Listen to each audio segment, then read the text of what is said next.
네, 마지막으로 이제 편타성 손상과 관련된 얘기를 이제 해보도록 하겠습니다. 이 편타성 손상이라고 하는 것은 써있는 것처럼 충격으로 머리가 앞으로 이렇게 흔들려서 목 등뼈에 손상을 입는 증상을 이제 약적 용어로 편타성 손상이라고 이렇게 얘기를 하게 됩니다. 자, 이 편타성 손상은 여러 가지 이유에서도 이제 발생을 할 수가 있습니다. 가만히 서 있는데 뒤에서 이렇게 갑자기 밀었다거나 뭐 그런 경우에도 받을 수 있는 것이고, 또 이제 사람을 잡고 앞뒤로 이렇게 흔드는 경우에도 이제 이런 현상들이 있을 수가 있을 것이고, 또 지금 다루고자 하는 것, 이제까지 다뤘던 게 바로 충격과 관계된 내용에서 또 이렇게 손상이 발생을 할 수가 있겠습니다. 그래서 이 편타성 손상에 대해서 한번 해석을 한번 해보도록 하겠습니다. 인체역학적으로 이제 목뼈라고 하는 것은 이제 다소 예민하게, 목뼈 자체는 예민하게 구성이 되어 있고, 그리고 그리 크지 않은 힘을 가해도 이제 손상을 입을 수가 있습니다. 그렇지만 이제 목 근육이라고 하는 그 조직들이 뼈에 이렇게 붙어 있어서 상대적으로 뭐 꽤 큰 에너지를 이제 흡수할 수 있게 이렇게 만들어져 있습니다. 그래서 이제 몸과 그리고 머리를 잇는 역할을 하고 있죠. 자, 그림에서 보는 것처럼 몇 개의 이 목뼈로 이렇게 이루어져 있고, 그 사이에서 이렇게 근육으로 이렇게 연결이 되어 있다라고 하는 것입니다. 그리고 이 주위에 비교적 단단하게 서로 뼈끼리 연결이 되어 있어서 위에 얘기했던 것처럼 상대적으로 큰 에너지를 흡수할 수 있다. 즉 이제 머리를 이제 앞뒤로 움직이게끔 하는 것도 바로 이제 목뼈의 근육 때문에 이제 움직이게 되는 것인데, 이 최대한 이 근육이 늘어날 수 있는 인장 강도라든지 아니면 이제 충격력이라든지 그런 것과 관련된 힘이 바로 목뼈만 갖고 있는 상황보다 좀 더 크게 가질 수 있다라고 하는 얘기가 되겠습니다. 자, 그리고 자, 예를 들어서 이제 이 편타성 손상이라고 하는 이 상황은 이제 방금 얘기했던 것처럼 이제 여러 가지 예가 있겠지만, 그 중에 이 그림에서 나타내는 것처럼 이 자동차 간의 충돌이라든지 또는 자동차하고 이제 어떤 물체하고의 충돌이 일어났었을 때의 발생할 수 있는 편타성 손상에 대해서 한번 그 물리학적으로 이제 해석을 한번 해보면, 우선 이 전면이든지 그 후면이든지 간에 이제 충돌이 갑자기 일어나게 된다면, 우리가 경험적으로 잘 알고 있는 것처럼 몸은 의자에 의해서 앞쪽으로 이제 가속이 되지 못한 목은 우선 충격 때문에, 만약에 뒤에서 이렇게 충격이 왔다 생각했었을 때는 이 머리가 이렇게 뒤로 젖혀졌다가 지지하지 못하고 젖혀졌다가 다시 이렇게 앞으로 오는 상황이 되겠습니다. 자, 이러한 상황으로 인해서 여기 구성하고 있는 이 목뼈 또는 이제 근육이 이 충격을 받는 상황이 되겠습니다. 이걸 바로 이제 편타성 손상이라고 하고, 그리고 갑자기 최대 속력으로 뒤로 잡아당기는 이 현상이 되어버린다라고 하는 것이죠. 그래서 이 말은 바로 그 뒤에서 머리채를 이렇게 잡는 상태가 된다라고 하는, 이렇게 역학적 운동으로 설명을 해볼 수도 있겠다라고 하는 것입니다. 자, 그렇게 되면 갑자기 일어난 이 상황으로 인해서 이 근육이 목뼈 근육이겠죠. 자, 목뼈. 자, 근육은 충분히 빨리 대응을 하지 못하고 모든 에너지가 목뼈에 흡수가 되어 버린다라고 하는 얘기가 되겠죠. 그래서 이 편타성 손상이 이때 발생을 하게 되는 이제 원인이 되는 것입니다. 우리가 여담으로 이제 우리는 이제 흔히 자동차 접촉 사고든지 충돌 사고라든지 여러 가지 이 상황에서 그 목 부분을 이렇게 뒷목을 이렇게 잡으면서 이렇게 부상을 이제 호소하는 이유가 바로 이러한 이제 편타성 손상으로 인한 근육 또는 이제 목뼈의 이제 목 근육이겠죠. 목뼈 근육이라든지 목뼈의 이 충격 때문에, 충격으로 인해서 이 충격을 우리가 느끼는 것이죠. 그래서 뒷목을 잡고 이렇게 내리는 이유가 바로 이런 편타성 손상과 관련된 이유가 되겠고, 자, 그래서 이 자동차 운행을 할 때라든지 또는 그 운전을 할 때라든지 또는 이제 동승을 하고 있는 모든 동승자들은 이제 항상 몸을 이런 펜타성 손상을 줄이기 위해서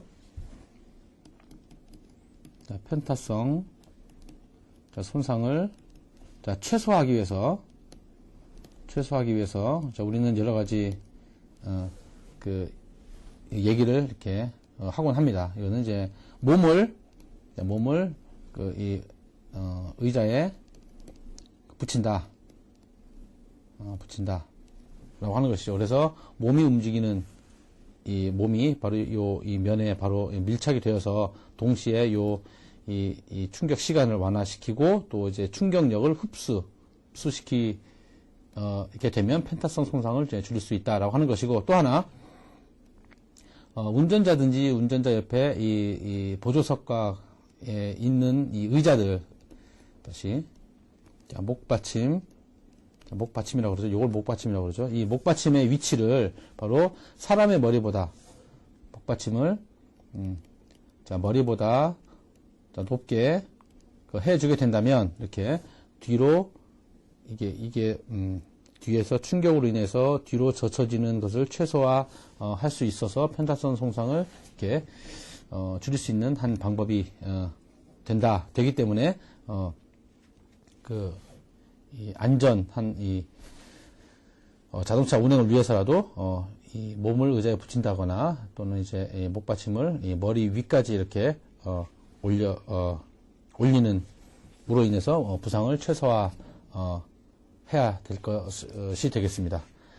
자, 이상으로 이 충격력하고 충격량과 관련된 인체와 관련된 여러 가지 이 상황들을 몇 가지 예를 들어서 하나씩 살펴보았습니다. 네, 이번 장에서는 이제 유체에 대해서 살펴보도록 하겠습니다. 이 앞장까지는 이제 강체라고 하는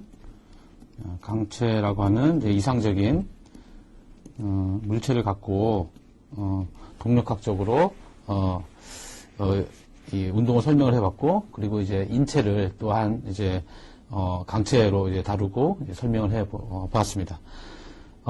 이 강체라고 하는 것은 물리학적으로 또는 이제 화학적으로 이 페이즈라고 하는 분류에서 상이라고 하죠. 그래서 분류해서 이 강체라고 하는 것은 고체에 해당을 합니다. 그래서 고체에 대해서 지금까지 이제 다뤄봤다면, 우리 인체를 구성하고 있는 이 상이라고 하는 것은, 물론 뼈와 같이 딱딱한 부분도 있지만, 피라든지 아니면, 다른 이 부드러운 연골 조직이라든지 또는 이 폐 내부에 있는 공기의 움직임이라든지 이런 운동을 설명을 해야 될 필요가 있을 때도 있을 것입니다. 그래서 지금부터 다루고자 하는 내용은 여기에 설명했었던 이 유체라고 하는 그런 이 상을 가지고 얘기를 할 것입니다. 이 유체에는 서론에서도 이제 설명을 하겠지만, 액체와 이제 기체에 이제 합쳐서 유체라고 합니다. 영어적인 사전 뜻으로는 흐르는 물체라고 이렇게 정의를 해서 액체 정도만 이렇게 생각할 수 있지만, 이 물리학에서 다루고자 하는 내용은 기체도 마찬가지로 흐르는 이 물체로 이렇게 간주를 해서 유체로 이렇게 취급을 합니다. 그래서 지금부터는 인체 내부의 이 기관이라든지 조직들 중에 유체와 관계된 얘기들을 설명을 해보도록 하겠습니다. 네, 유체에 관계된 이 내용은 매우 다양해서 이제 그 중에서 이제 동물이라든지 인체, 동물이라든지 또는 인체와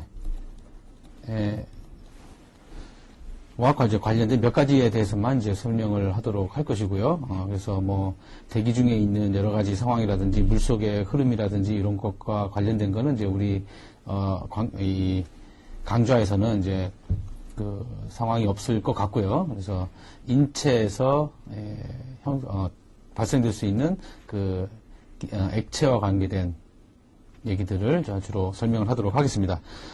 진행 순서는 이제 화면에 보여지는 것과 같이 우선 이 서론에서 이 고체하고 액체하고 기체, 즉 상과 관계된, 앞에도 설명을 했었지만 고체와 액체 또는 이제 기체에 대한 이 상해 분류에 대해서 간략히 설명을 하고 그 중에 액체하고 기체에 관계된 얘기들을 주로 설명을 해보도록 하겠습니다.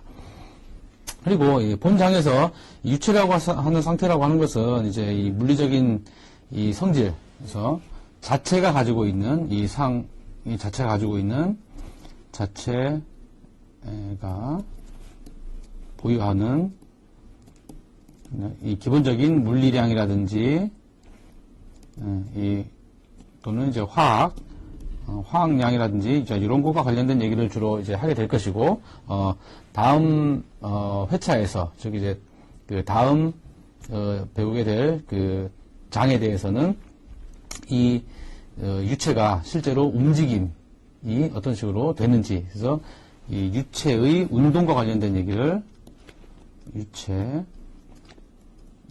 운동은 다음 챕터에서 다루도록 하겠습니다. 그래서 아무튼 이 유체에 관계된 물리량이라든지 화학적인 특성과 관련된 얘기들을 이번 장에서는 설명을 하도록 하겠습니다.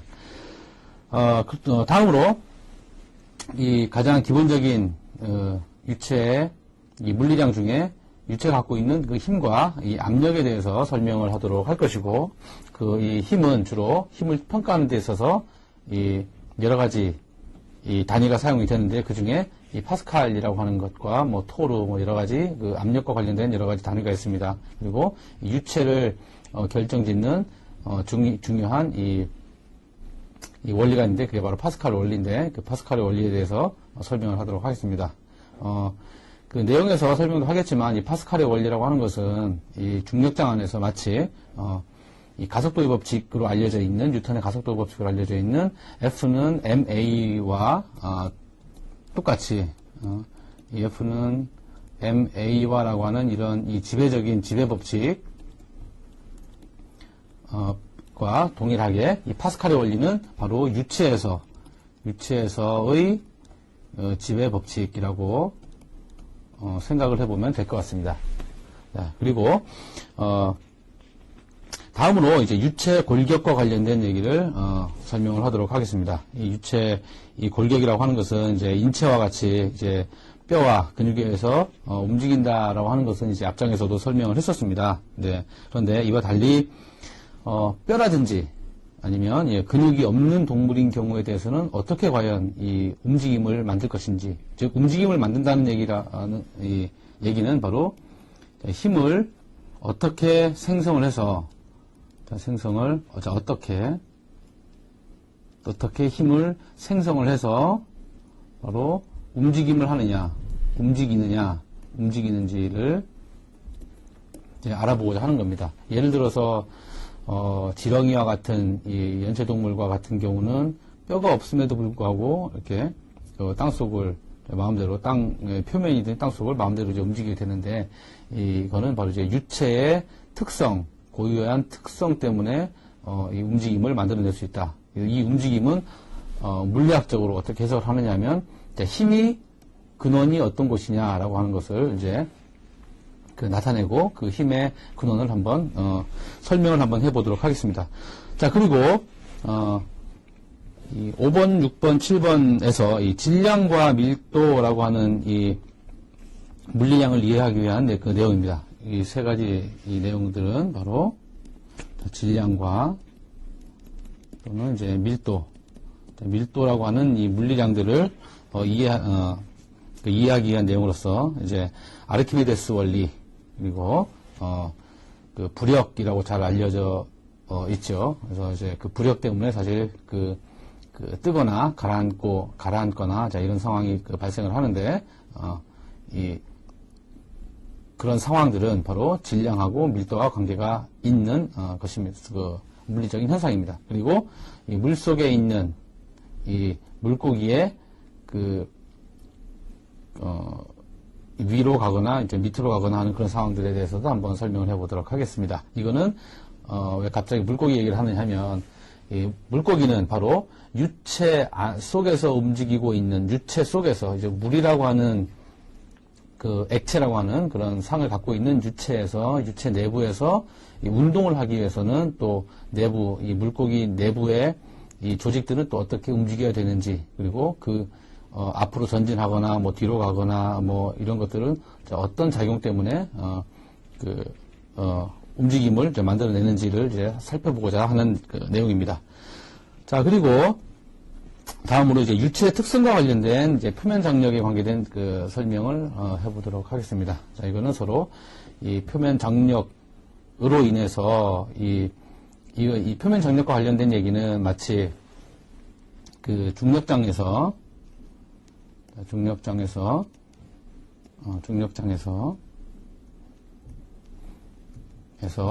마찰력과 유사한 그 물리량으로 이렇게 생각을 해보면 될 것 같은 생각이 듭니다. 다음으로 이제 그 근육의 수축과 관련된 그 얘기를 해보게 될 것이고, 근육이 수축을 함으로써 그 첫 장에서 배웠던 것처럼 이 사람이 움직이게 되는 것도 뭐 팔을 이렇게 꺾는다든지 뭐 손을 올린다든지 그런 거는 다 근육의 수축이다 라고 이렇게 얘기를 했었죠. 이 근육의 수축은 바로 이 몸을 움직이게끔 하는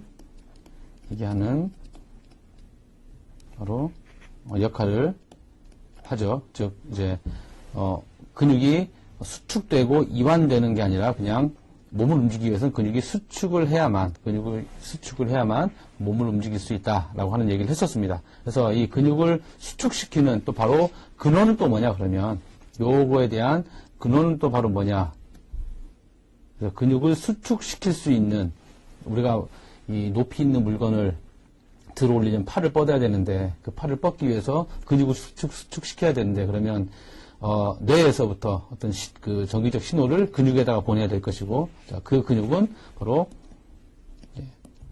화학적 작용으로 인해서, 이 화학적 작용을 인해서 이건 바로 이온이라고 하는 것입니다. 그래서 이 이온을 발생을 시켜서 그 이온들에 의해서 근육이 긴장을 하게 되고, 그렇게 다시 그 원래대로 돌아옴으로써 몸을 움직이게 되는 것이죠. 이것은 마치 그 마른 화장지에다가 물을 이렇게 쫙 뿌리면 그게 수축을 이렇게 마치 하는 것처럼 외부에서 어떤 이제 그 이온 같은 거를 이제 주입을 함으로써 이제 그 휴지가 이렇게 부피가 마치 줄어드는 것처럼 이렇게 되면 그 수축이 되는 현상을 이렇게 볼 수 있는 것처럼 근육에도 그런 작용이 일어나고 있다라고 하는 얘기를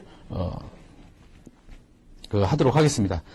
그리고 마지막으로 이제 실생활에 많이 이제 이용되고 있고 활용되고 있는 이 유체의 성질 중에 하나가 바로 이제 그 계면활성제라고 하는 게 있습니다. 이 계면활성제는 우리 그 음식을 먹고 나서 이제 음식을 이 그릇에 있는 음식을 제거하기 위해서 이제 세제라고 하는 걸 사용을 합니다.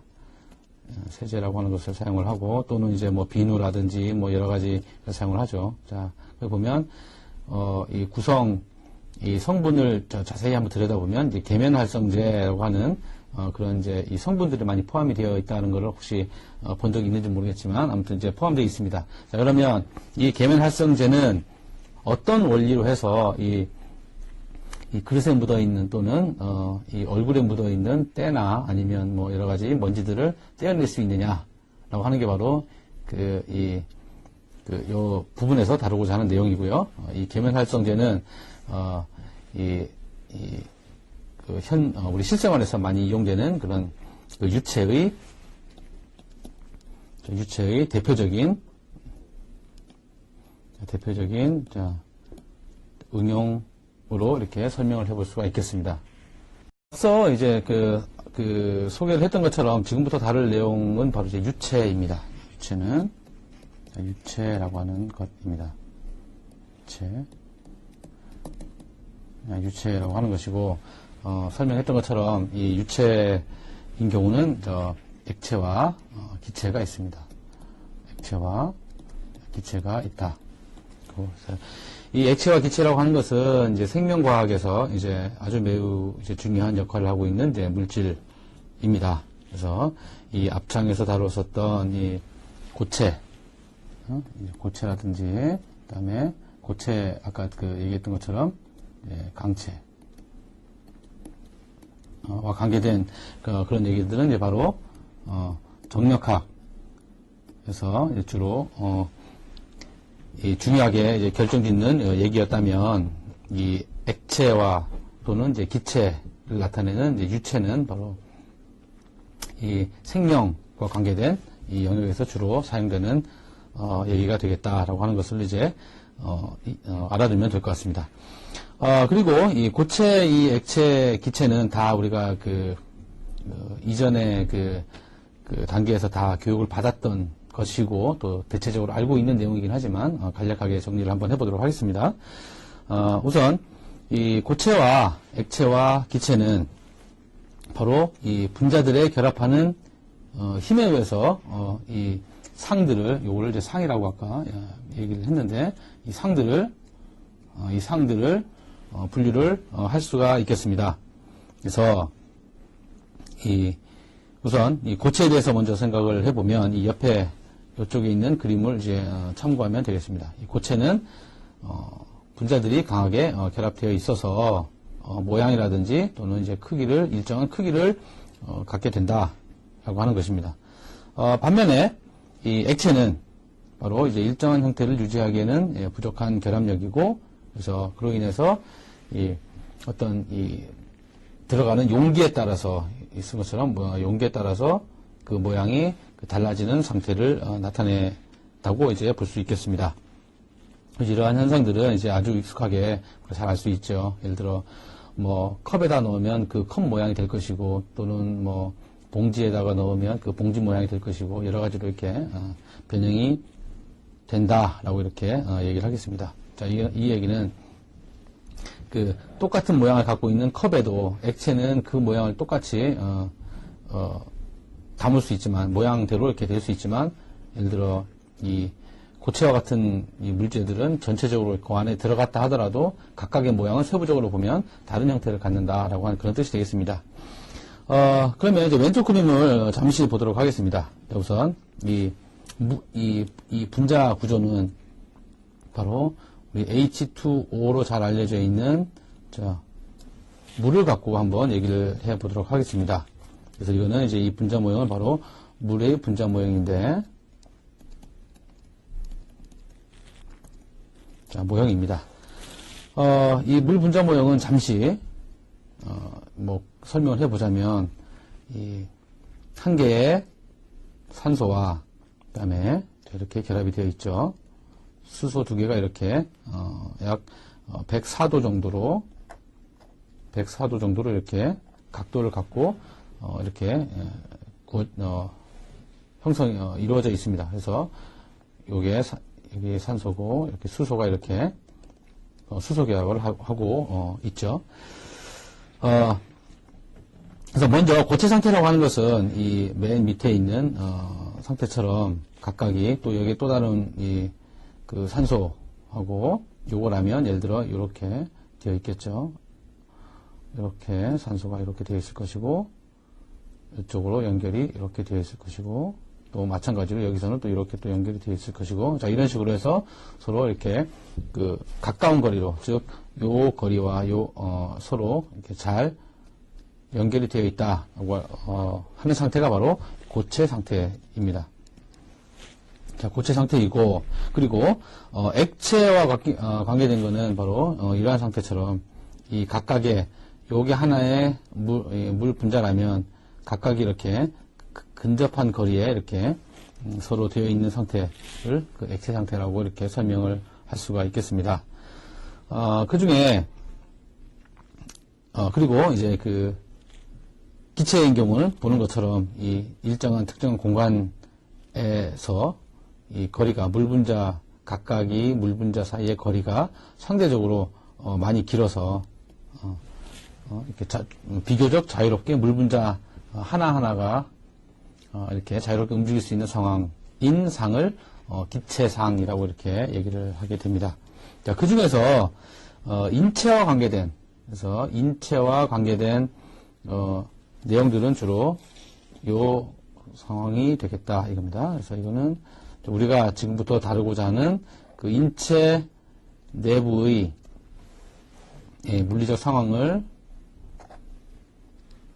인체 내부에 있는 조직이라든지 또는 이제 기관의 물리적 상황을 설명하는 것이 바로 이제 액체가 되겠죠. 그 중에 가장 대표적인 게 바로 혈액이 되겠습니다.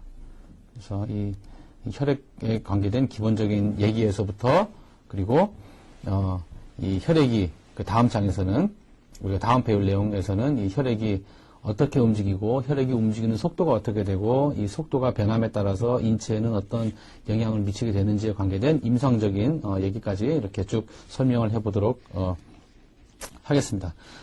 그럼 이제 지금까지 설명했었던 이 페이즈에 대한 설명 중에 우리가 다루고자 하는 것은 아까 방금 얘기했던 것처럼 유체에 관계된 얘기가 되겠습니다. 이 유체에 대해서 몇 가지 예들을 우리한테 좀 더 익숙한 그림으로 하나씩 설명을 해보도록 하겠습니다.